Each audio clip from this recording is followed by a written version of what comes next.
Hello, everybody, and welcome to the Magical Learning Podcast. I'm your host, Jez, and I'm thrilled you're joining us today for another fun-filled episode where we sprinkle a little magic on the world of business and leadership. Each week, we dive into fascinating topics that inspire and educate, all while keeping things lighthearted and enjoyable. Magical Learning has been running successfully as a training and facilitation company for over 20 years and has partnered with global thought leaders like Robin Sharma and John Mattone. So whether you're a seasoned leader, a budding entrepreneur, or just curious about how to make learning magical, there's something here for you. So grab your favorite drink, grab a snack, and sit back, because it's time for some magical learning. And today we are joined by Dr. Maria Camacho. But before we do that, we got to check in with the regular team. So let's check in with one of our facilitators and farmer extraordinaire, Al. Al, how's things? Oh, it's been going fantastic. Thanks, Jez. Yeah, Renee and I got to catch up with Danette, who was up here on the Gold Coast for breakfast one morning, which was wonderful. And adventures out on the water. I've got a two-seater surf ski, and I've been looking for a mate to go paddling for a while and having trouble finding someone who likes adventure as much as I do. And I met Justin, who said, I'll go anywhere, do anything. And I thought, this is the guy. And we paddled down the creek and we went through the waves, turned around, came back in, and we caught the first wave, surfed it all the way back in. I'm thinking, how good is this? That's like the gold standard. It's what I've been after. We turned around and went back out, turned around, and this big 6-foot wave picked up. And I thought, this is it. This is as good as it gets. And Justin says, quick, jump. And he's over the side. Al, I appreciate that you keep going into the ocean with these extreme sports style inventions, the e-foil we remember. There's many different ones, so I appreciate your resilience to keep going back out I there, like Al. that, Jez. That's a good way of putting it.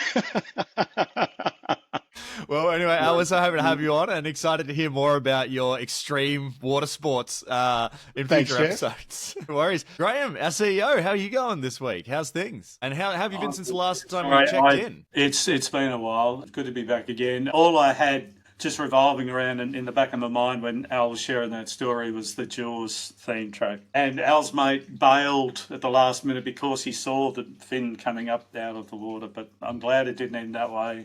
Wherever I've been, I have no idea. I'm in Canberra at the moment at a class, actually in person with human beings in the same room at the same time.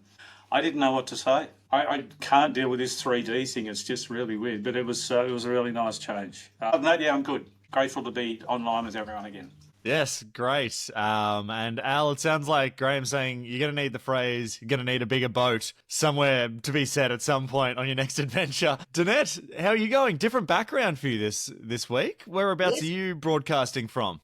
I'm coming in from Dubai this morning, and it is this morning. It's 6:30 a.m. here. Yes, I'm over here. I've been here for nearly a week, heading back to Australia on tomorrow and then off to New Zealand on Monday. So a couple of weeks of travel. It was awesome to catch up with Al and Renee, and so having a great old time. And it's a balmy 30-something at 6:30 a.m. The weather's actually been awesome. Well, we're excited that you're committed to the Magical Podcast this much to log in this early. It's great to have you on. And Maria Camacho, our guest for today. How's your week going before we get into anything? My week's has gone. It's gone.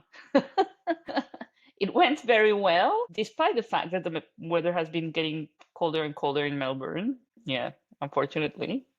It happens every year. Yes, and while you're saying your week is gone, we are recording this on a Friday. It's being released on a Monday. So Maria's whole week hasn't disappeared on a Monday. Don't worry. It's very much locked in. It's just this is the end of the week. So Maria, I'm also a Melbourneite. You're a Melbourneite. Do you want to tell us a little bit about yourself for listeners that may be interacting with you for the first time here? Yeah, sure. Thank you. I have experience in design thinking. That's my field. Empathy today. We're going to talk about empathy. It's one little, not so little part of design thinking. So you'll learn a little bit about design thinking today through the topic of empathy. I have 30 years of experience. I've worked across academia, industry, consultancy, embedding these mindsets, ways of thinking in organizations, empathy, creativity, collaboration, creative problem solving basically is my thing. And I have a PhD in design thinking. So I'm Dr. Maria Camacho. And one of the most exciting things that I did regarding design thinking in the past was collaborate for 10 years with Stanford University, who has been one of the institutions at the forefront of developing what the world now calls design thinking, which is being taken as the approach to innovation that everybody has to take on now. And I've worked, I'm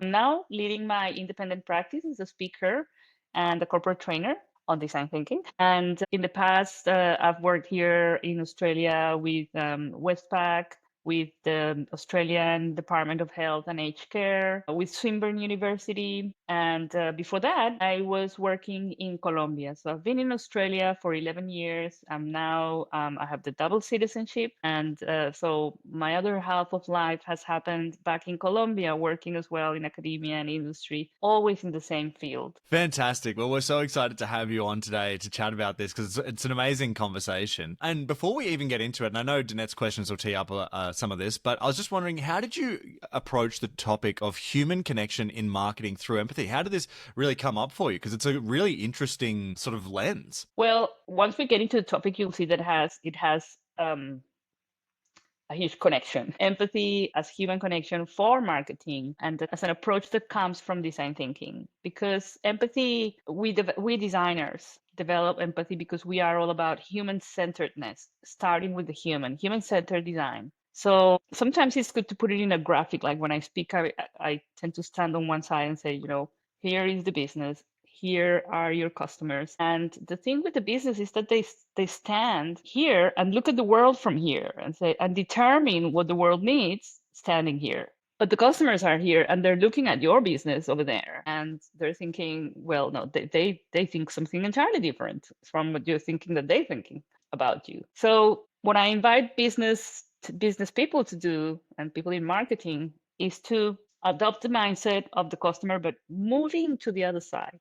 Just get yourself there where the customers are standing, where they live, where they thrive, where they suffer, whatever else. Just go there and see for yourself what their lives are like. So I call it a little bit like walk on the wild side. It is a little bit of a wild side for many people in industry because when we're working within an organization, we tend to be very organization centered, and every day we're being fed what's happening, the problems that we have as an organization, and we need this and we need that, and how can we be more innovative? How can we cover the needs of the customers? And we have a sense because of the marketing studies of what's happening. That's really good. However, most marketing studies are quantitative and they don't necessarily tell you that they're still looking from here. They're looking at the person that's here, they're looking from here. So you actually need to go there, and that needs qualitative research and getting in there and speaking with the people long enough so that you learn something new about them, not something that you already sensed. So that's the kind of approach, and we learned that in design because when you're creating a new product or a new service, when it's entirely new, you want to innovate and you want to discover what is problem that or a need that the people have that hasn't still been covered well by any product or service or organization. And if you discover that, oh wow, that would be what they call nowadays a blue ocean, right? You discover somewhere that you can act that nobody has gotten into. But the only way to find those, what I call them the keys for innovation, the way to find those keys of innovation is to really go and do some deep qualitative research with your users and get yourself out there. You can have your team, a team, or you can hire somebody to do that for you. And often they have specialist people with in anthropology, because what we use is the methods of ethnography. And if you can send the people there, but still if you are the CEO or you're the director of marketing, get yourself out there as well. Like go and really see for yourself. Stand where the customers are standing, stand in their shoes. And it's a muscle that we develop as well. Like you don't instantly become empathetic. Well, we all have the capacity for empathy, of course, and it's a big potential that everyone has, but we can develop it a lot more so that we can become not judgmental, for example, of the people that we're looking at. If you need to design something for a group of people that you don't share their ideas of the world with, and you approach them with your own perception and with your bias, and you're going to be thinking, okay, let's go and see what these people need, but I already know that they're just wrong, completely wrong about the world, and I don't like them, then it's going to be impossible for you to empathize and to understand really deeply the whys why people are doing what they're doing, why people are choosing what they're choosing. So often marketing studies will tell you a lot about what people do and what people choose. They are not telling you why people do this or why people choose that. That's basically what you get, the kind of thing that you get, like a full deep understanding so that you can identify, okay, here's the little point, the little magical point where I can tap into, and I'm going to do something for people that have this need. Fantastic. Well, I mean, that tees us up for an amazing conversation. I think let's get right into it. So, Danette, do you want to ask us your questions here? Thanks, Jez, and thanks, Maria. Maria, I always ask 2 questions. So my first one is, how would you describe human connection in relation to what you do? Because it sounds like it's super important. It is super important. And the way I start talking about this with people in marketing is how much do you feel that you are connected with your audience, like really connected for real? A lot of people will say, yeah, we are very connected with our audience. We know a lot about them. But the thing is, there's studies that demonstrate that the reality is not that. In reality, people are not as connected as marketers think that they are connected with the company. And when we talk about connected, it is a lot of topic about loyalty. So long-term relationships with customers, right? Not just the one-off purchase of something, but the long-term connection. That's the one that needs the most human touch so that you can be for real, you can be genuine, you can be authentic for them. And in this time and day, customers are demanding more than ever, are demanding authenticity more than ever, and truth. They want to buy from companies that are transparent. That's, Answers a little bit. that's a great answer. So then my follow-up to that is, how do we as businesses market our products and services through that empathy? So you're talking about authenticity and things like that. How do they go together? Tell us more. Okay, yes.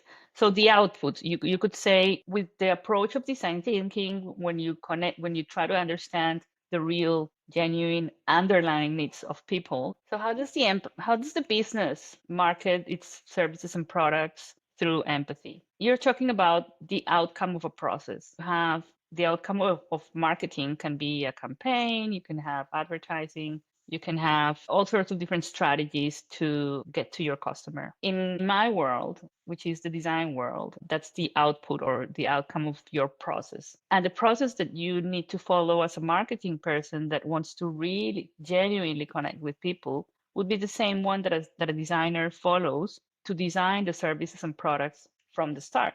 And that involves doing that qualitative research with your customers that I was talking about. So businesses that want to do a marketing that's more connected to the people that they serve, that connects their authenticity, their message, their brand, the truthfulness of it with their customers, they need to go and follow this process of understanding your customer. And that way your output, your marketing output, will be much more likely to succeed, because then you'll be genuinely tapping on the specific needs. And then you can also get a lot more creative, because you'll know something that you think, okay, this rings a bell, this bit about this person that we market to, we can tap into that, and then get creative about it. So yes. That's a great answer, Maria. And I love that it's encouraging curiosity, but also that connection to actually go and talk to your customers and understand what's important for them. So thank you. Great answer. And thank you. Awesome.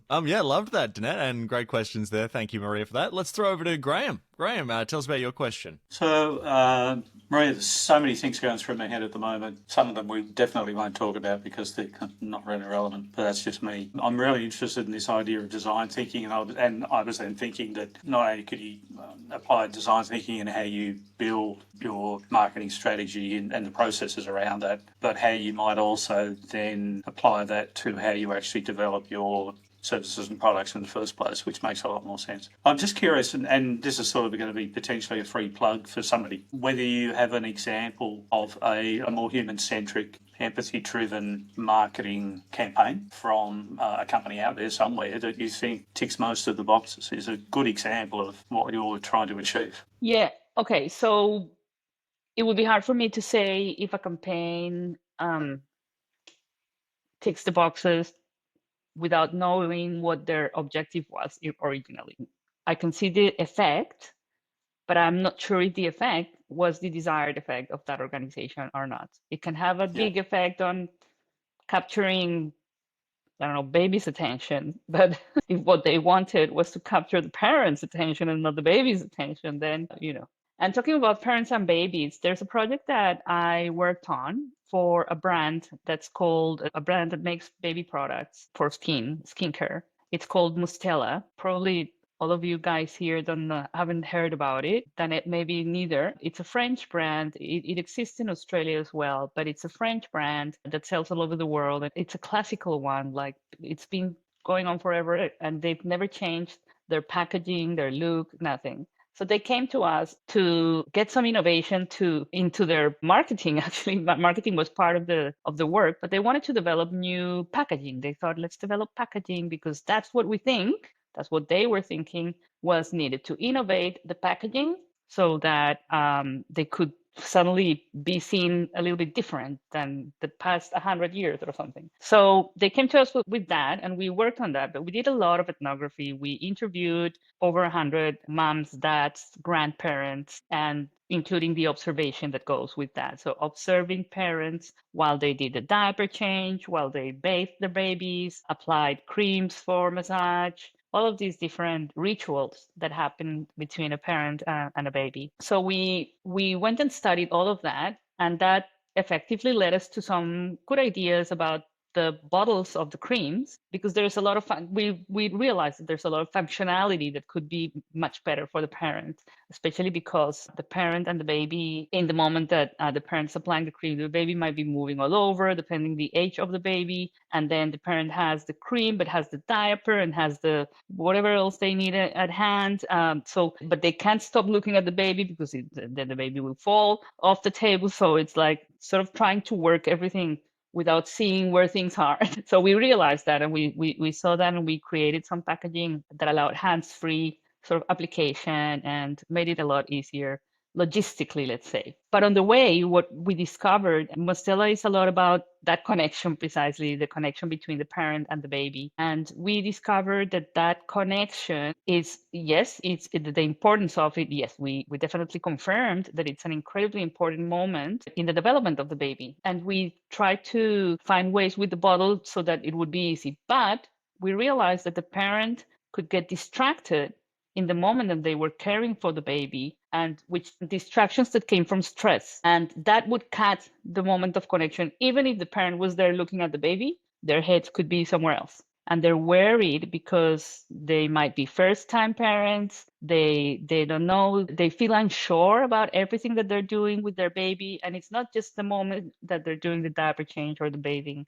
It's about various moments throughout the day that they remember when they are there with the baby in the diaper. So we found how delicate these moments were, like so easy to break, very easy to break. And so we decided that we were going to work on tapping into that stress of the parents. How can we help parents to be more comfortable, more secure throughout the care of the baby and enjoy it more and be better connected with the baby? And we ended up creating a kit, a box. It was a subscription box that the parents will receive. They subscribe, and the boxes, they'll receive it every trimester. And every trimester, the box has information about baby's developments for that age on the baby. Super graphic, super visual, really easy to understand. And it brings a few products, add-ons to the bottles, and other kinds of things that will make all of those moments easier for the parent. So for example, we designed something that you put on the cap of the bottle because the baby likes to grab the bottle. And then there's the danger that the cream will come out, the baby will eat the cream, and it stresses the parent. So what we designed for that was an add-on. That's for after the third month, right? That was for one of the later stages, so that the baby will have a cap that is like a character. And so the bottle became like a character, and the bottle would be the body of the character. And so the baby would be like, oh yeah, and it was safe for the baby. So they could take part into the routine of their own care. And that was nice. And that happened because of those observations. We designed as well a little like a little environment for moms to change babies when they're on the go. It was a very little thing that would pop up like a tent, like those tents for the beach.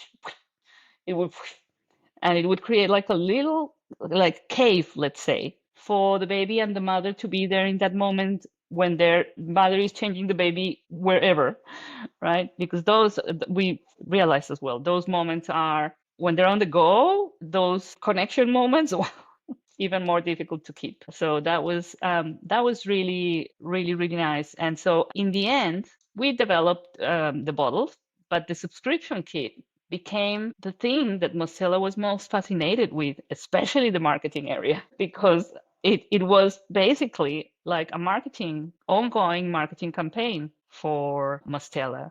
And so it would bring more products of Mostella, and people could subscribe themselves, or somebody could gift the subscription to the parents, which was really nice. It also had a photo book that would come with photos that the parent would capture with the camera very easily with an application. Because parents will realize they take all these photos and then they never print them. They never they cannot do anything with them. So we solved that for them. So that was a way of doing some campaign without necessarily in a different kind of way.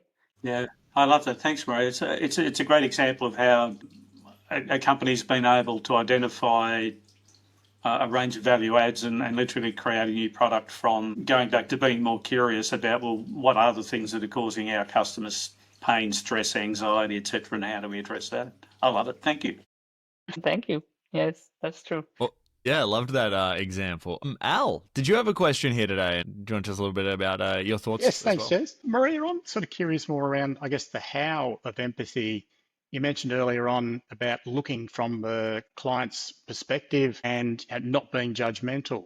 I was wondering if you had some other sort of information there, please. Yeah, for example, a project that we did with OP, a Finnish bank in Finland. They wanted to create new products and services for small and medium enterprises to connect with the bank, so to tap into the needs, specific needs of this segment. And we did the same, that we did the same process, right? We did some ethnographic research with the business owners, small business owners, here and there. And we found that their needs, well, first of all, their needs were much more complex than what we thought or what the bank was thinking in the beginning. And one of the initial prototypes, so your question prompted in my memory an initial prototype that we worked on, which we didn't pursue in the end, but led to opening up our minds. We thought, okay, people need accompaniment. They need advice more than anything. So that's something that we started with, a topic, and that specific topic was we continued with that thread all throughout the project. But in the beginning, we did some prototyping and we thought people who are busy at the business hours, how can you give them advice? And the banks are open at the same hour as the businesses are open. So how can we do that? So we ended up deciding, okay, why don't we create like the night advice bar for small and medium enterprises? And we created a prototype and we created like this space for businesses to come at night, well, in the evening or late afternoon, to come and receive advice in a relaxed manner after hours with experts on whatever they needed to learn a little bit more about the small business finances. So yeah, that was for example one of those cases. Thanks, Maria. I can really see how connecting with that client is meeting their needs, which I guess in my language, it makes them feel special. It makes them feel like the product is there for them. Yeah, absolutely. And in the end, we designed a whole suite of a whole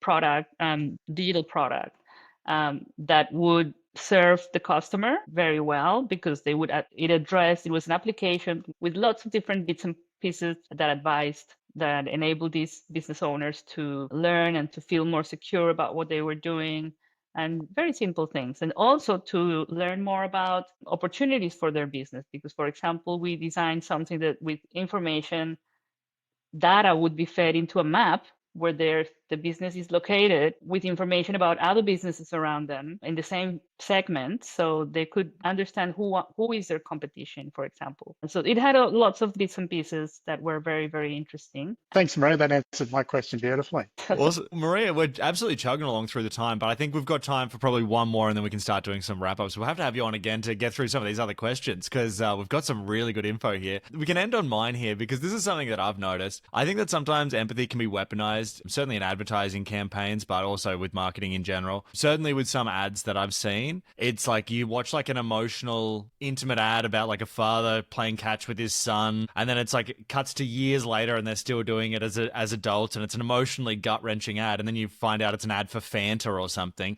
and it feels like you've kind of been duped almost, like where they've tried to inject a lot of almost empathy into a product that feels almost quite sort of flippant and novel. I was just wondering if you've noticed this and if you feel like there's a line that should be drawn regarding what products should actually go for like trying to touch your heart with their campaigns. Well, those are advertising techniques, right? So advertising is about persuasion, the science of persuasion, getting people to think in a way and feel in a way and do something, even if unconsciously, to become a fan of whatever product. What I would say to you is that human-centeredness, as the one that we bring from the design field, aims to be ethical. So it's a human-centeredness that you could call, some people, or you could call it humanity-centered or planet-centered, in the sense that you want to, at the end, what you want to achieve is good for the people. Ideally for all of the people that get affected or involved in this product or service. But that's what you want. Therefore, advertising does use ethnographic research. I sort of remember having read sometime a case study about a brand of vodka that they sent some guy to do ethnographic research into parties of young people and see what they were drinking and why, and just go to the parties and drink with them and act just like one of them to learn what was happening. And it was all about bringing information for advertising. I can't remember what the advert ended up being, but I sort of remember that the person did discover something that was great for advertising.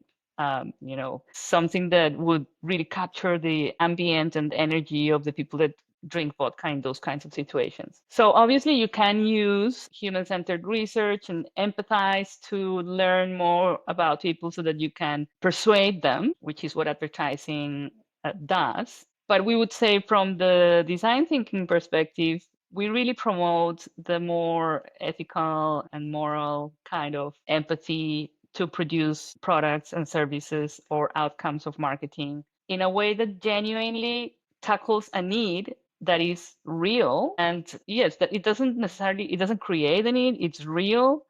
And yes, and it's not trying to manipulate the person to do something that would be harmful for them. But of course, that's a difficult topic because then you touch on ethics in general and ethics of advertising, and that is there's another line there that's difficult. But I understand that advertising has needs to achieve an outcome, and that's the way it works. So that's fine. Then they can use it. But I would just say if you want to really, really have that connection, especially if you want to have that loyalty, that long-term connection, you better be genuine and real and bring trustable products and services and marketing to your customers.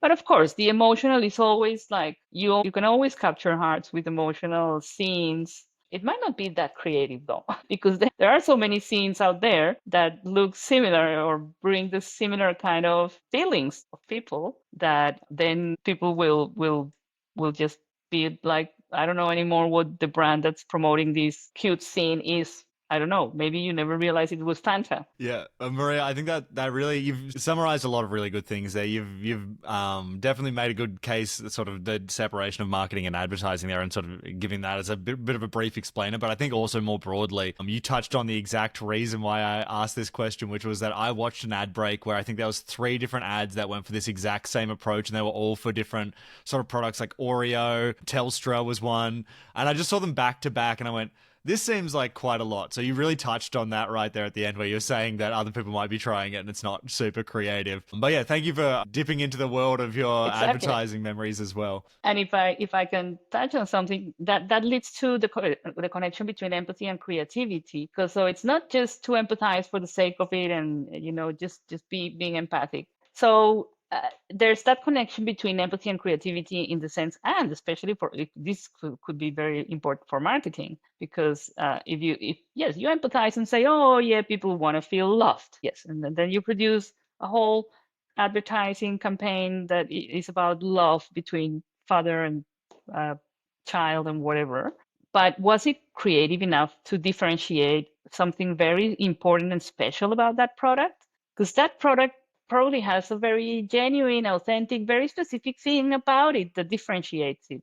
That is not just love, right? It has to be a lot more specific so that we can get much better creative when we discover those little keys for innovation. When we're interviewing and observing real people, we get those keys for innovation, and then you can translate them into much more creative outputs for marketing or services or products, instead of just, okay, we empathize and we learn that the people need to feel happy and then everything is about happiness, but there's a bunch of brands that do the same, right? Yeah. Perfect. Yeah, thank you very much for that. And yeah, it definitely explains kind of why we're seeing this trend. So perfect. Well, like I said, we've been racing through these questions, but we've still got more for another time. So we're gonna have you back. But I did want to grab some final thoughts from everybody before we go and wrap up. So I might start with you, Al. Al, did you have any final thoughts today on the chat or the topic human connection in marketing through empathy? Yeah, thank you so much for today, Maria. It's been great. And I guess my key takeaway is the story about the baby cream and how you've connected with what was important for the parents with that connection with their child.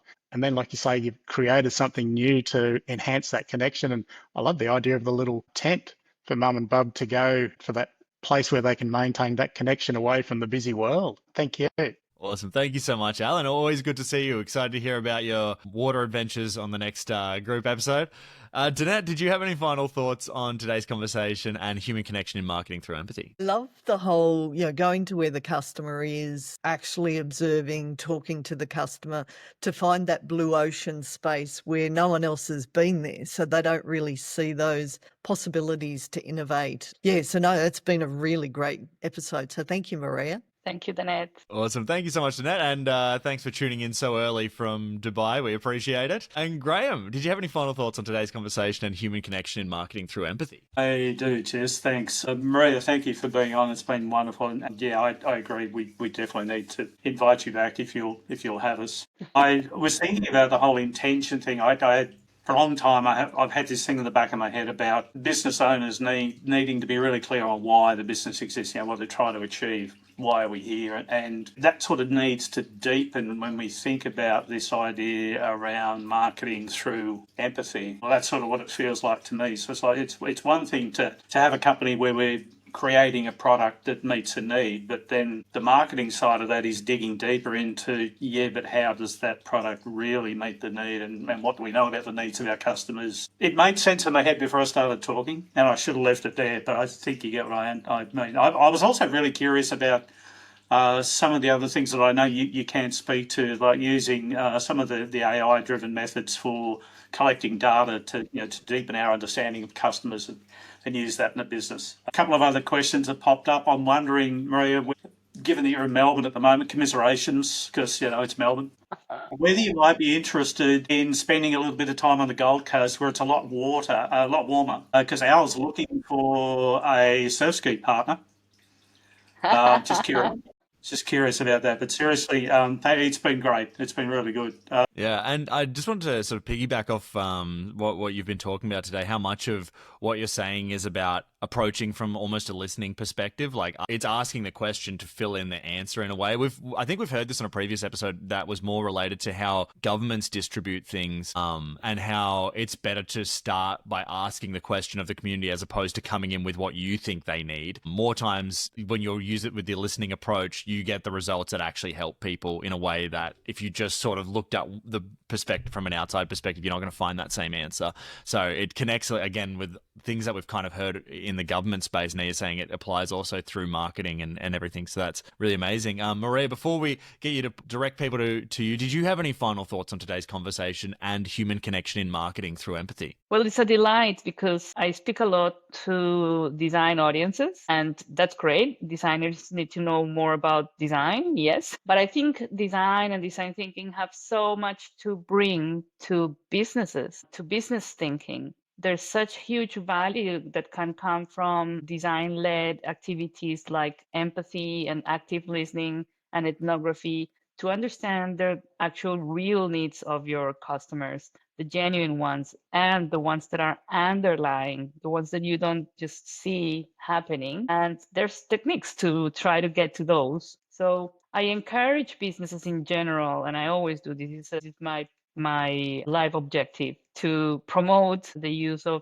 design-led approaches for business innovation and for business marketing, in the sense that you can connect so much better and in a way that's consistent and continuous and lasting with your customers if you really try to address their real needs in a creative way. Fantastic. Well, Maria, I'm sure a lot of people listening to you now, they've just heard that part and gone, I need a designer to have a little fresh look at my business. So, Maria, did you want to direct people to any resources or the best place to contact you? Yes, I would love people to contact me, especially those that come from the business world. Small, medium, large businesses, everyone can benefit so much from design thinking, which is, just a note, a little bit different from just saying, oh, it's a graphic designer or it's an industrial designer. It's the ways of thinking of design can be so valuable to you. And I invite you to visit my LinkedIn, which the handle is Maria Camacho Design,